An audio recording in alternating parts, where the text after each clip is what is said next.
It's basically him taking Greek philosophy, Greek rationalism that he got in Europe and applying it to Jewish law and Jewish debates as found in the Talmud,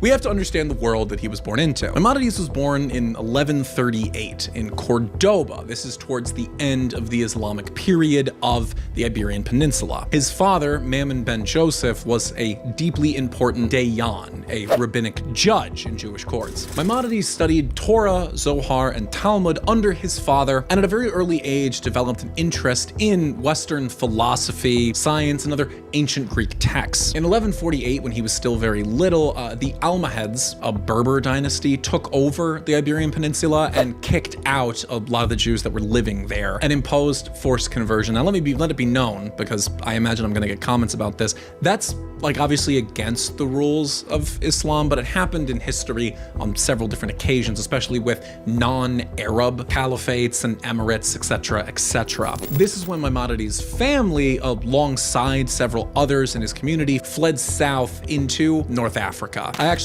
have spoken about this before in my videos on the Sephardic Jews and the Mizrahim at large. Now, North Africa at the time was the center of Jewish scholarship. Many people don't know that. All the way from modern-day Morocco and Western Sahara, depending on who you ask. Here I stand in the Mila, the Jewish quarters of the Medina of Esrauya, formerly known as Mogador.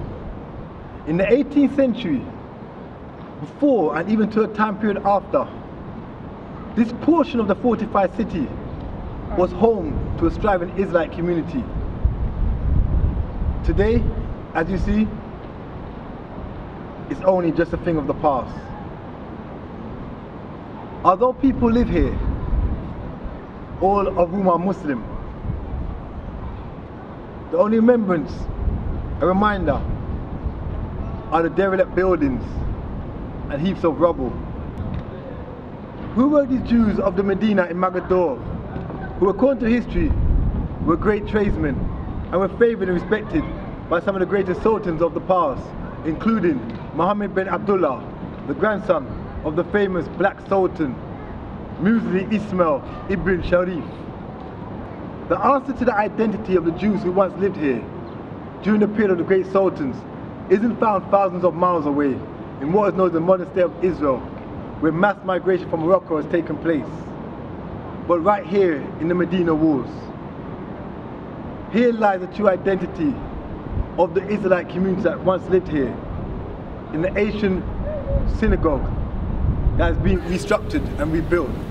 Here lies the truth that many seek after.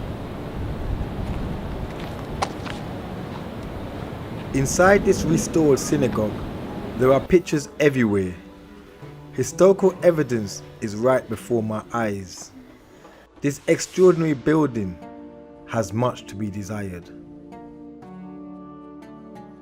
Here inside the synagogue, known as the Synagogue of Hamim Binto, you find some very interesting pictures of the Jews of Mogador. Upon closer examination of the four pictures, it is clear to see that the Moroccan Jews of the past were highly melanated beings. Here we see black Jews walking through the Medina. Below we see these same dark-skinned Israelites at the Bab el-Masa in Mogador, which was built in 1769 during the reign of Muhammad bin Abdullah as part of the reconstruction of the fortification of the city. As you can see, there is an engraved inscription above the arch as to when and who constructed this forted gate. In this recent picture of the same door, a close and more detailed inscription can be seen. This picture isn't quite as clear.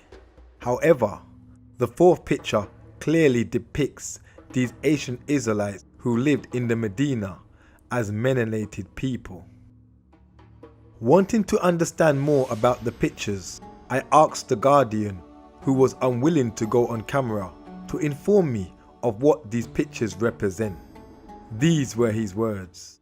Is Muslim Jewish together. Muslim Jewish together. Together, c'est avant la Deuxième Guerre.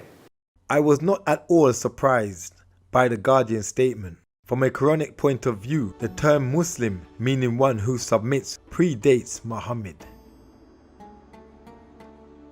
It was time to explore the rooms. In the corner, there was another picture of these black Jews at the Bab el Masa, and an even more fascinating one on the wall in this dark room. I noticed these old pictures were surrounded by modern photos and portraits of individuals whose appearance were more European than that of the melanated people in the older pictures. Is there a connection, or has someone placed them there with an agenda? I'm so glad you're here because you can bring great clarity. Can you tell us a little bit about the Sephardic Jews and how they were scattered because they went west? I sure can. Because the reason why I want to is because a lot of them, and a lot of people don't know this, are in the Caribbean. They are. In the islands. And you're one of them. I know that. I'm one of them. I know that. Because, you know, a lot of folk don't know that those roots are there. One of the first batches of slaves that came to Jamaica, they were the Sephardic Jews. It's documented. And they're all over the Caribbean, over the Caribbean, South America, Central America, and even the South Central United States. Wow. And DNA testing is a factor in all this now. I was told that this is Jamin Pinto, the chief rabbi of the Israelites of Mogador in the 18th century. This time period coincides with the days of Mohammed bin Abdullah, the Black Sultan of Morocco, and the Black Jews of the Millah, who I prefer to call Israelites. Knowing these historical facts and looking at the portrait of Rabbi Jamin Pinto, is it possible to believe that he was born a Jew from the same stock as the dark-skinned Israelites in these pictures? I have no doubt he existed. Yet looking at the picture portrayed of Jamin Pinto on the wall and knowing the Jews of Mogador were black in the 18th century, one has to consider, do we have here another attempt to create conspiracy, another historical cover-up? Is this picture a true representation of Rabbi Jamin Pinto? And if it is a true portrayal of him, was he then a missionary who ministered unto the people, who we see in these pictures that resemble our brothers in the motherland regarding their features and appearance? Personally, the portrait of Rabbi Jamin Pinto looks more European Jewish than the Moroccan Sephardic Jew found in the modern state of Israel, and nothing at all like the Jews of Mogador in these pictures found in the synagogue.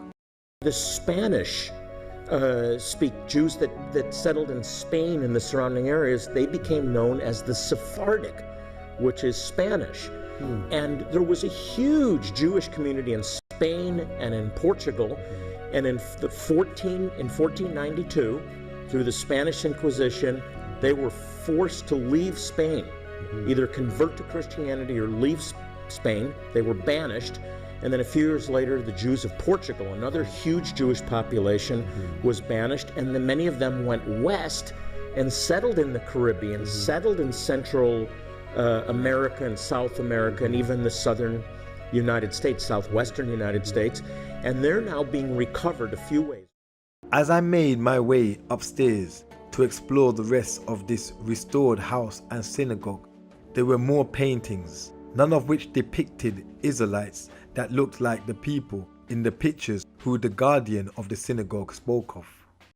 Across the whole top of Africa into Cairo, this was like where a lot of the golden age of Jewish thought moved from Islamic Iberia into North Africa. It's at this time that he enters into the yeshivas there and the shuls there and begins studying specifically Talmud. Now, I've talked before in my Talmud video that the Talmud is actually a collection of both the Mishnah and the Gemara. He becomes very, very interested in the Mishnah. It's at this time that he begins like his master works. His first work being commentary on the Mishnah, in Arabic, Kitab al-Siraj. Basically, it's this big document written in classical Arabic, so it's written in the Arabic language, but uses the Hebrew alphabet, and it's a whole commentary on the Mishnah. It's actually the biggest one to date at that time. It's basically him taking Greek philosophy, Greek rationalism that he got in Europe and applying it to Jewish law and Jewish debates as found in the Talmud. Again, if you're familiar with the Talmud, it's a series of debates between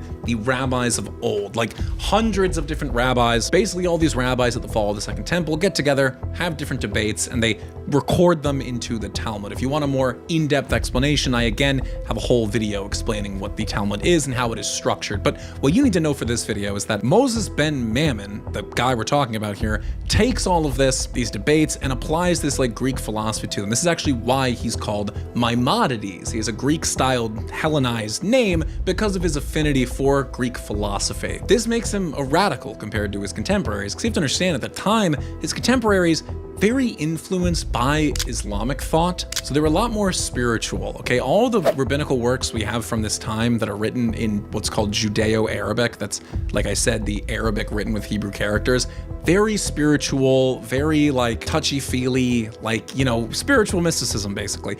He rejects that and presents this idea of rationalism, that Judaism can be understood not fully as like a religion, but more so as a rational way of life, a series of codes and ways to live that can then be utilized to further one's life and further the interests of the nation of Israel, the Jewish people. Now, this radical new way of thinking takes off with all sorts of Jewish communities, all the way from North Africa well into Europe. He takes off in a big, big way as his works are translated across the world. So much so that he becomes the head rabbi of the Jewish community in Egypt and relocates to Cairo, where he later becomes the personal physician and, in many ways, theological guide to one Salahuddin. You know, Salahuddin, this guy, the guy from the other side of the like very important crusades, he's his personal physician. They were like incredibly close all throughout Salahuddin's lifetime. After doing that, he has all this wealth, he has all this acclaim, he kind of puts himself in seclusion and begins to continue his writings, especially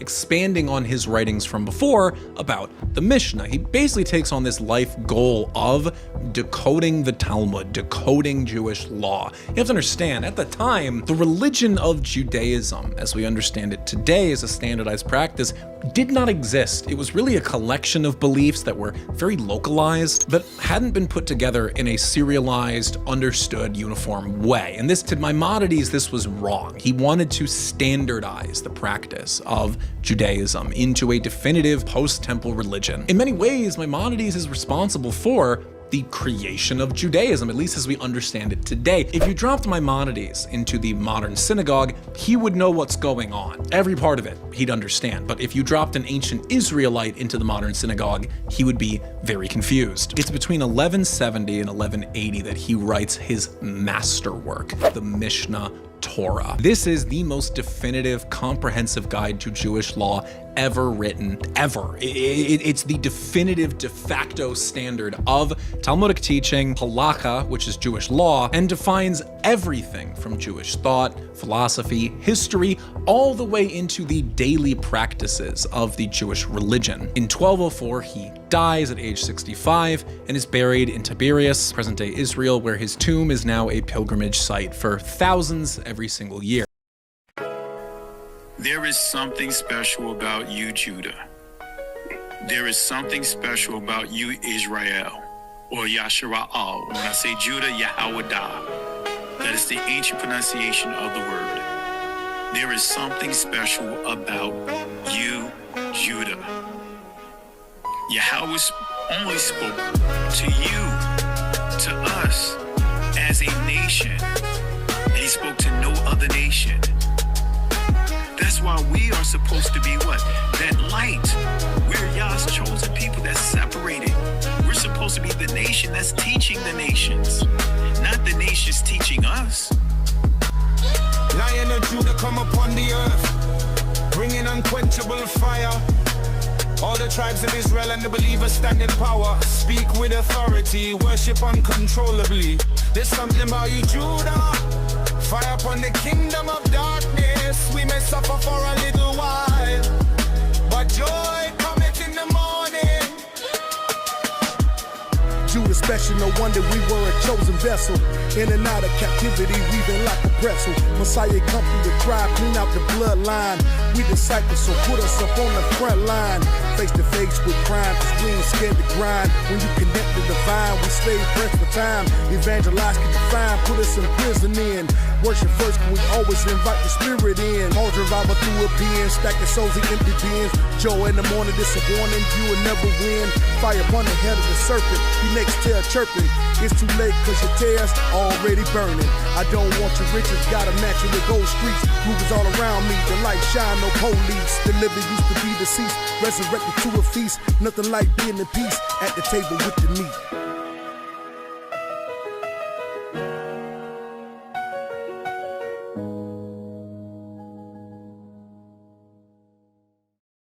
What's your thoughts? Please be respectful with your comments. Also, please click the like, click the notification bell, and subscribe to this channel. Listen, Genesis chapter 11 verse 10 explains the genealogy of Shem. Shem was a black man in Africa.